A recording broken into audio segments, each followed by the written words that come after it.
Welcome to Gajas kitchen. சம்மருக்கு ஏற்ற மாதிரி ஒரு ஹெல்த் ட்ரிங்க் எப்படி செய்யலான்றதை பார்க்கலாம் வாங்க.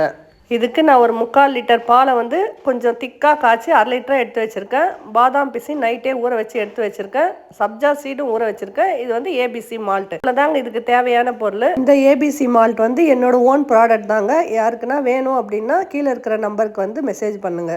வாங்க ஹெல்த் ட்ரிங்க் எப்படி செய்யறதுன்றதை பார்க்கலாம். நான் 3 கிளாஸ் டம்ளர் எடுத்திருக்கேன். நீங்கள் சில்வர் டம்ளர் கூட யூஸ் பண்ணலாம். ஆனால் குழந்தைங்களுக்கு அட்ராக்டிவாக இருக்கட்டும் அப்படின்னு சொல்லி தான் நான் வந்து கிளாஸ் டம்ளர் எடுத்திருக்கேன். இப்போ நம்ம எடுத்து வச்சிருக்கிற பாலை 3 டம்ளர்லையும் ஊற்றிக்கலாம். நான் ஏபிசி மால்ட் 1 ஸ்பூன் போட்டிருக்கேன். நீங்கள் உங்கள் டேஸ்ட்டுக்கு ஏற்ற மாதிரி இன்னொரு ஸ்பூன் கூட ஆட் பண்ணிக்கோங்க. நெக்ஸ்ட் பாதாம் பிசின் போட்டுக்கலாம். ஆக்சுவலாக இது வந்து கல்கண்டு மாதிரி இருக்குங்க. இதை வந்து நைட்டே நம்ம வந்து தண்ணியில் ஊற போட்டுடணும். மினிமம் இது வந்து 6 ஹவர்ஸ் ஊறினா இந்த மாதிரி ஜெல்லி பதத்துக்கு நம்மளுக்கு கிடைக்கும். இந்த பாதாம் பிசின் வந்து பாடியை வந்து கூலிங்காக வச்சுக்கோங்க. நெக்ஸ்ட் வந்து சப்ஜா சீட் ஆட் பண்ணிக்கலாம். இது வேற ஒன்றும் இல்லைங்க, துளசி விதை தான் இது. இது வந்து ரொம்ப நம்ம டைஜஷனுக்கு வந்து ரொம்ப ஹெல்ப்ஃபுல்லாக இருக்கும். சப்ஜா சீட்ஸ் வந்து 1/2 hour ஊற வச்சா போதுங்க. இப்போ மிக்ஸ் பண்ணிக்கலாம். அவ்வளோதாங்க, கூலிங்கான ஏபிசி ஹெல்த் ட்ரிங்க் ரெடி. இந்த வீடியோ உங்களுக்கு பிடிச்சிருந்தா லைக் பண்ணுங்க, ஷேர் பண்ணுங்க, கமெண்ட் பண்ணுங்க, மறக்காம சப்ஸ்கிரைப் பண்ணுங்க. தேங்க்யூ.